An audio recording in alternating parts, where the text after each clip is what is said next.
વલસાડ જિલ્લામાં 2 દિવસ માટે રેડ એલર્ટ જાહેર કરેલું છે। અત્યારની સ્થિતિની વાત કરીએ તો ભૈરવી ખાતે પાણીનું લેવલ 5.75 મીટર છે, એટલે સેફર ઝોનમાં છે। એવી રીતે દમણગંગામાં પણ ઇનફ્લો 55,000 જેટલો છે અને આઉટફ્લો 38,000 જેટલો છે।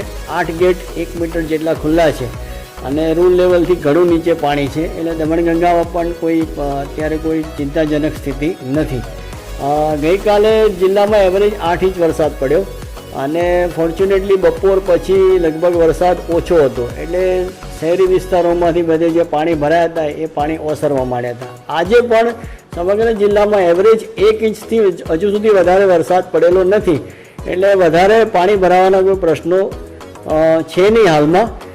ગઈકાલની સ્થિતિ આપણે જે શહેરના 2 નીચાણવાળા વિસ્તારો છે, કાશ્મીરનગર અને બરુડિયાવાડ, અને નજીકમાં ભાગડા ખુર્દ, લીલાપોર, બરડિયાવાડ, ખાડિયા નનકવાડા અને વેજલપોરમાં એમ 6 નીચાણવાળા વિસ્તારમાંથી 1152 લોકોને સ્થળાંતર કરેલા છે।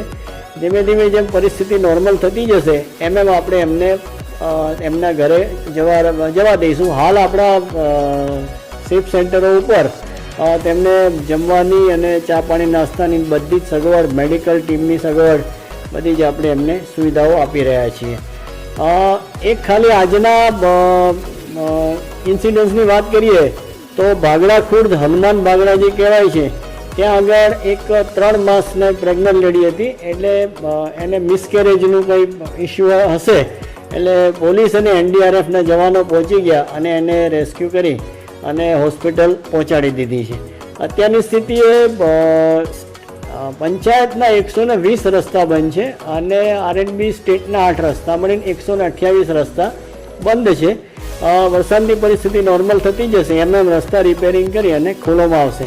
હાલની સ્થિતિએ જો જિલ્લાની વાત કરીએ તો વલસાડ જિલ્લામાં અત્યારે એવી કોઈ પૂરની બહુ ચિંતાજનક સ્થિતિ નથી, પરંતુ 2 દિવસ માટેનું રેડ એલર્ટ હોય તમામ વલસાડવાસીઓને મારી અપીલ છે કે તેઓ સાવચેત રહે, સાવધાન રહે અને પૂરની કોઈ પણ પરિસ્થિતિનો ઊભી થશે તો આપણે એનો સફળતાપૂર્વક સામનો કરીશું।